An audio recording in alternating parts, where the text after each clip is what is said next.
What's up, y'all?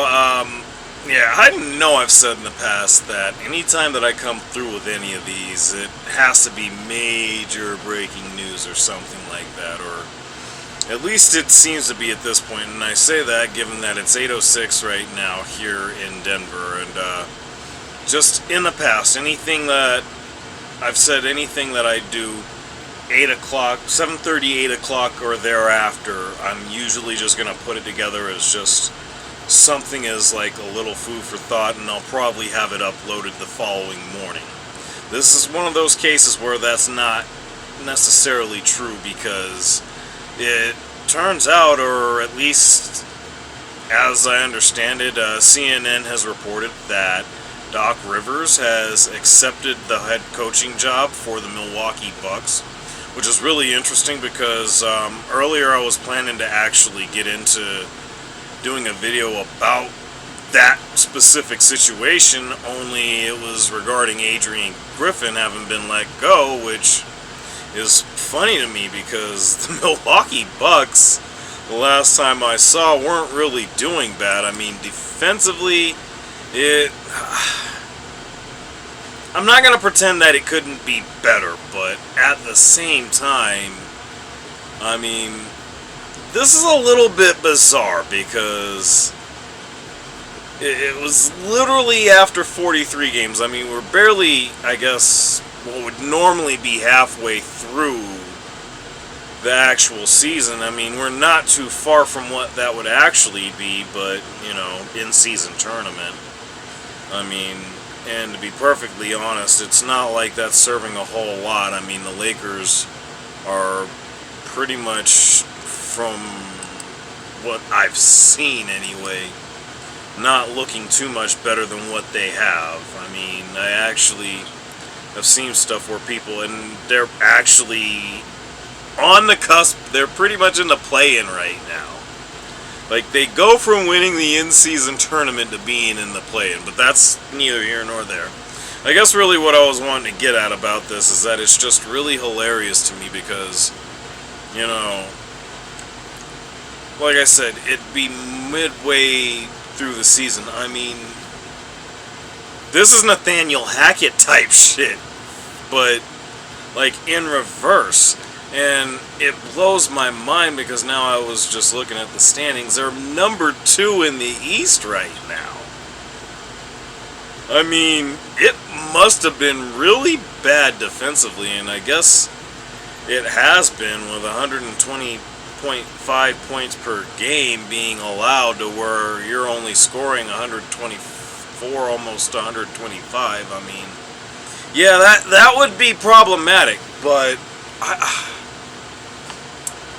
I mean, maybe it did come down to need of a coaching change. I mean, Doc Rivers is known for putting together some pretty good defensive teams. I mean, they had a hell of a defensive team in '08 with the Boston Celtics, but they also had a guy by the name of KG who was nothing to sneeze at as far as a defensive player at the time. And then, of course, Rajon Rondo was an up-and-comer, but was really good defensively. Ray Allen wound up actually establishing himself a bit more as a defensive player. I mean, wasn't quite his game, but he definitely made that sacrifice, and it sure as hell was beneficial.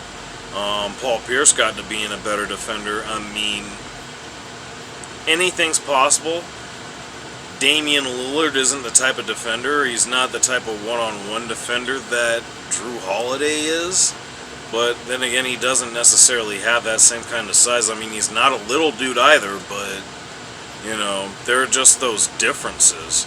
And now there's this talk about them also bringing in a DeJounte Murray. I mean, that's interesting, and I've seen a lot of people talk about how the Bucks don't have the assets for that. I mean, I could see that being the case, but at the same time, it was even brought up on, I think it was the halftime show for NBA on TNT, as Candace Parker had actually mentioned that, and it's something that's actually been brought up quite a bit in the past couple of days. You know, well, at least past few days. I'm not really sure how far that extends, but it's not the first time I've actually heard that. I'm not necessarily sure how they would get this done, but they seem to know something if they feel like they have any remote shot at it. So, I don't know. And the thing is, I kind of have a tough time believing they're not going to give up pieces maybe on their bench, or I don't know, and maybe that's what it's going to come down to. But yeah, that's just gotten to be a really interesting story.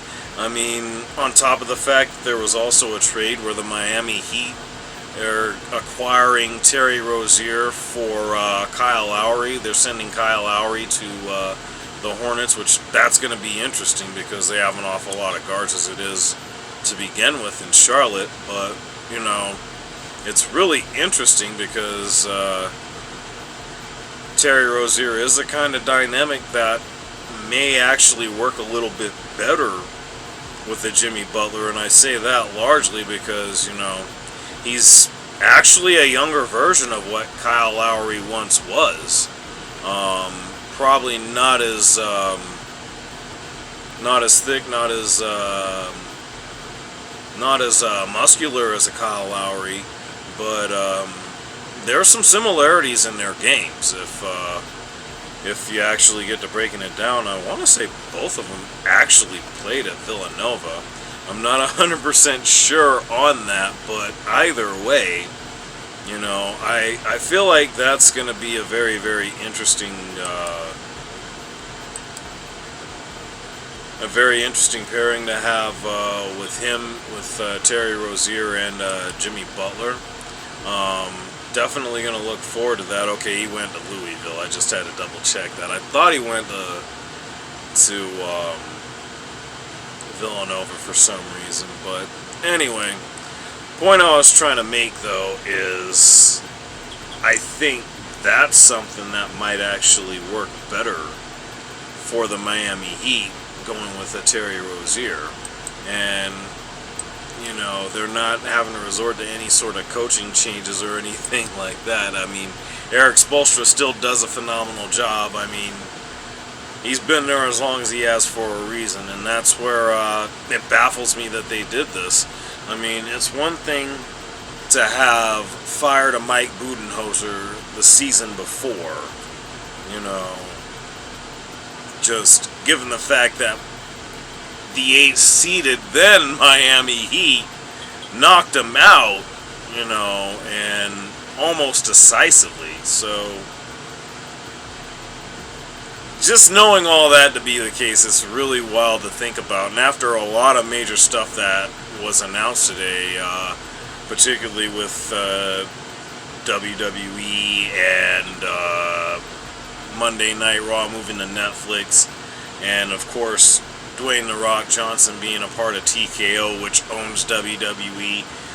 Oh man, what a day today was. And yeah, I gotta say, work was pretty interesting today as well. But no, it's just wild to have all these things happening, and yet there's still a lot going on with the NFL.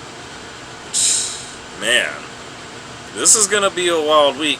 And I am going to be coming with a video tomorrow regarding a lot of things that I was saying about Kazuchika Okada, so look forward to that. And yeah, just a lot of things that have happened since then there. But all aside from the point, what do you think about this with Doc Rivers and Adrian Griffin and everything that has happened with the Bucks? And we can even talk about the Terry Rozier trade, you know, all that's in play. Like I said, look forward to more from me in the morning, especially wrestling-wise. Wow. What a day, what a night. That's all I can say. You know what it is. Like, share, subscribe. I'm out.